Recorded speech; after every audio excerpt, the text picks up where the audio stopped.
ಈ ದೇಶದ ಪ್ರಥಮ ಪ್ರಜೆ, ಈ ದೇಶದ ರಾಷ್ಟ್ರಪತಿಗಳ ಹೆಸರಿನಲ್ಲಿರ್ತಕ್ಕಂಥ ಸರ್ಕಾರಿ ಸ್ವತ್ತನ್ನೇ ಕಬಳಿಕೆ ಮಾಡಿರ್ತಕ್ಕಂಥ ಅಪರೂಪದ ಪ್ರಕರಣವನ್ನು ನಾವು ಕಾಣ್ತಾ ಇದ್ದೀವಿ. ಇಂಥ ಒಂದು ಬೃಹತ್ ಸರ್ಕಾರಿ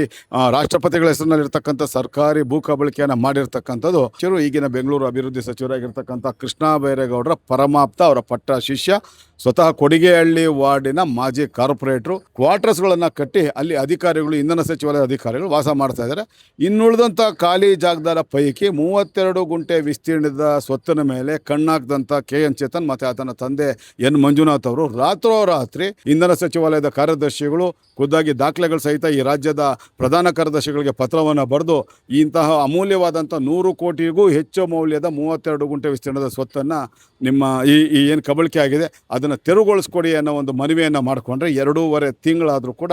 ಮುಖ್ಯ ಕಾರ್ಯದರ್ಶಿಗಳು ಸರ್ಕಾರಿ ಭೂ ಕಬಳಿಕೆಯನ್ನು ಈ ರೀತಿ ಕೂಡ ಮಾಡ್ಬೋದು ಅನ್ನೋ ಒಂದು ಪಾಠವನ್ನು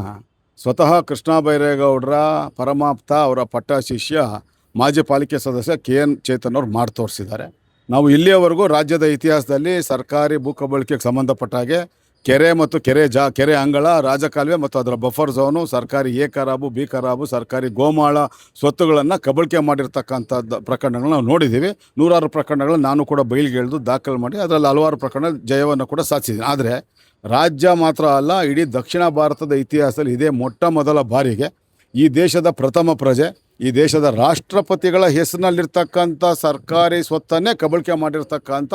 ಅಪರೂಪದ ಪ್ರಕರಣವನ್ನು ನಾವು ಕಾಣ್ತಾ ಇದ್ದೀವಿ. ಇಂಥ ಒಂದು ಬೃಹತ್ ಸರ್ಕಾರಿ ರಾಷ್ಟ್ರಪತಿಗಳ ಹೆಸರಿನಲ್ಲಿರ್ತಕ್ಕಂಥ ಸರ್ಕಾರಿ ಭೂ ಕಬಳಿಕೆಯನ್ನು ಮಾಡಿರ್ತಕ್ಕಂಥದ್ದು ಈ ರಾಜ್ಯದ ಹಿಂದಿನ ಕಂದಾಯ ಸಚಿವರು, ಈಗಿನ ಬೆಂಗಳೂರು ಅಭಿವೃದ್ಧಿ ಸಚಿವರಾಗಿರ್ತಕ್ಕಂಥ ಕೃಷ್ಣ ಬೈರೇಗೌಡರ ಪರಮಾಪ್ತ, ಅವರ ಪಟ್ಟ ಶಿಷ್ಯ, ಸ್ವತಃ ಕೊಡಿಗೆಹಳ್ಳಿ ವಾರ್ಡಿನ ಮಾಜಿ ಕಾರ್ಪೊರೇಟ್ರು, ಹಾಲಿ ಚೇರ್ಮನ್ ಕ್ಲಬ್ನ ಅಧ್ಯಕ್ಷರಾಗಿರ್ತಕ್ಕಂಥ KN ಚೇತನ್ ಅವರು ಅಂತ ನಾನು ಹೇಳಕ್ಕೆ ಇಷ್ಟಪಡ್ತೀನಿ. ಬ್ಯಾಟರಾಯನಪುರ ವಿಧಾನಸಭಾ ಕ್ಷೇತ್ರದ ಕೊಡಿಗೆಹಳ್ಳಿ ಗ್ರಾಮದ ಸರ್ವೆ ನಂಬರ್ 14/1ರಲ್ಲಿ ಚೇರ್ಮನ್ ಕ್ಲಬ್ ಇದ್ದು ಅದರ ಒಟ್ಟು ವಿಸ್ತೀರ್ಣ 1 ಎಕರೆ 11 ಗುಂಟೆ ಮಾತ್ರ ಇರ್ತದೆ. ಅದರ ಪಶ್ಚಿಮ ಭಾಗಕ್ಕೆ ಹೊಂದ್ಕೊಂಡಂಗಿರ್ತಕ್ಕಂಥ ಸರ್ವೆ ನಂಬರ್ 17/1ರ 3 ಎಕರೆ 4 ಗುಂಟೆ ವಿಸ್ತೀರ್ಣದ ಸ್ವತ್ತು ಸಂಪೂರ್ಣವಾಗಿ ಕೇಂದ್ರ ಸರ್ಕಾರದ ಇಂಧನ ಸಚಿವಾಲಯಕ್ಕೆ ಸೇರಿದ್ದಾಗಿದ್ದು ಅದರ ಖಾತೆ ಈ ದೇಶದ ರಾಷ್ಟ್ರಪತಿಗಳ ಹೆಸರಿನಲ್ಲಿರ್ತದೆ. ಅಂತಹ ಸ್ವತ್ತಿನಲ್ಲಿ 2 ಎಕರೆ 10 ಗುಂಟೆ ವಿಸ್ತೀರ್ಣದ ಸ್ವತ್ತಿನಲ್ಲಿ ಕ್ವಾರ್ಟರ್ಸ್ಗಳನ್ನು ಕಟ್ಟಿ ಅಲ್ಲಿ ಅಧಿಕಾರಿಗಳು, ಇಂಧನ ಸಚಿವಾಲಯದ ಅಧಿಕಾರಿಗಳು ವಾಸ ಮಾಡ್ತಾ ಇದ್ದಾರೆ. ಇನ್ನುಳಿದಂಥ ಖಾಲಿ ಜಾಗದ ಪೈಕಿ 32 ಗುಂಟೆ ವಿಸ್ತೀರ್ಣದ ಸ್ವತ್ತಿನ ಮೇಲೆ ಕಣ್ಣಾಕ್ದಂಥ KN ಚೇತನ್ ಮತ್ತು ಆತನ ತಂದೆ N ಮಂಜುನಾಥ್ ಅವರು ರಾತ್ರೋರಾತ್ರಿ ತಮ್ಮ ಪಡೆಗಳ ರೌಡಿ ಪಟಾಲಂಗಳ ಜೊತೆ ಸಹಕಾರದಿಂದ ಅದಕ್ಕೆ ಕಾಂಪೌಂಡ್ ಹಾಕ್ಕೊಂಡು ಇವತ್ತು ಚೇರ್ಮನ್ ಕ್ಲಬ್ನ ಒಂದು ಪಾರ್ಕಿಂಗ್ ಏರಿಯಾವನ್ನಾಗಿ ಮತ್ತು ಓಪನ್ ರೆಸ್ಟೋರೆಂಟ್ ಆಗಿ ಅದನ್ನು ಪರಿವರ್ತನೆ ಮಾಡ್ಕೊಂಡು ಮಾಡ್ತಾ ಇರ್ತಕ್ಕಂಥದ್ದು. ಇದಕ್ಕೆ ಸಂಬಂಧಪಟ್ಟ ಹಾಗೆ ಇಂಧನ ಸಚಿವಾಲಯ ಬಂದು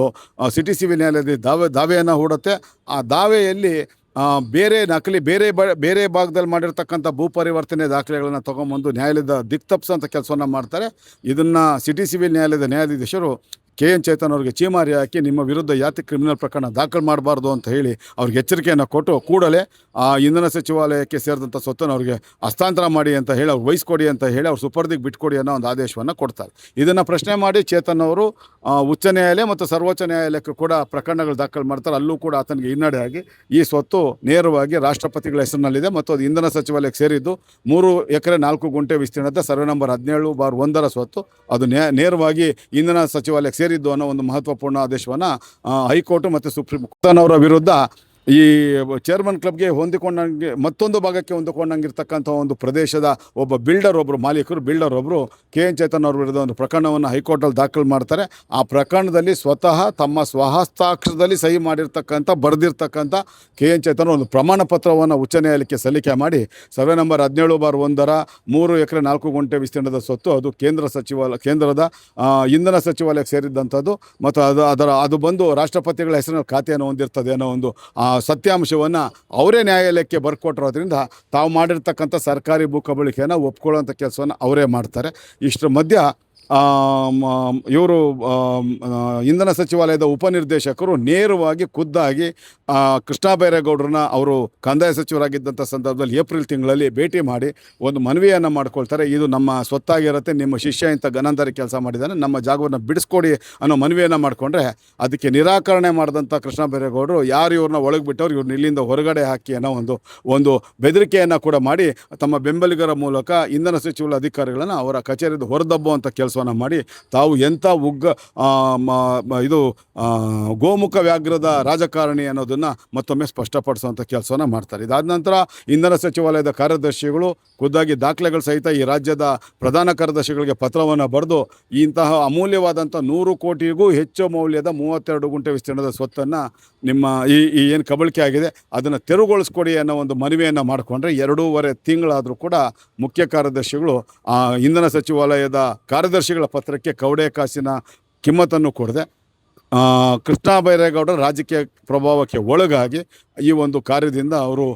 ಲೋಪವನ್ನು ಮಾಡುವಂಥ ಕೆಲಸವನ್ನು ಗಂಭೀರವಾದಂಥ ಕರ್ತವ್ಯ ಲೋಪವನ್ನು ಅವ್ರು ಮಾಡಿದ್ದಾರೆ. ಹಾಗೆ ಯಲಹಂಕ ಭಾಗಕ್ಕೆ ಸೇರಿದಂಥ ಭೂ ದಾಖಲೆಗಳ ಇಲಾಖೆಯ ಸಹಾಯಕ ನಿರ್ದೇಶಕರಿಗೆ ಈ ಜಾಗದ ಸರ್ವೆಯನ್ನು ಮಾಡಿಸಿ ಚೇರ್ಮನ್ ಕ್ಲಬ್ ಜಾಗವನ್ನು ಅಳತೆ ಮಾಡಿ ಅವ್ರಿಗೆ ಬಿಟ್ಕೊಟ್ಟು ಮಿಕ್ಕಿದ ನಮಗೆ ಮಾರ್ಕ್ ಮಾಡಿಕೊಡಿ ಅನ್ನೋ ಒಂದು ಮನವಿ ಪತ್ರವನ್ನು ಕೂಡ ಭೂ ದಾಖಲೆಗಳ ಇಲಾಖೆಯ ಸಹಾಯಕ ನಿರ್ದೇಶಕರಿಗೆ ನಮ್ಮ ಇಂಧನ ಸಚಿವಾಲಯದ ಅಧಿಕಾರಿಗಳು ಮಾಡ್ತಾರೆ. 1.5 ತಿಂಗಳಾದರೂ ಕೂಡ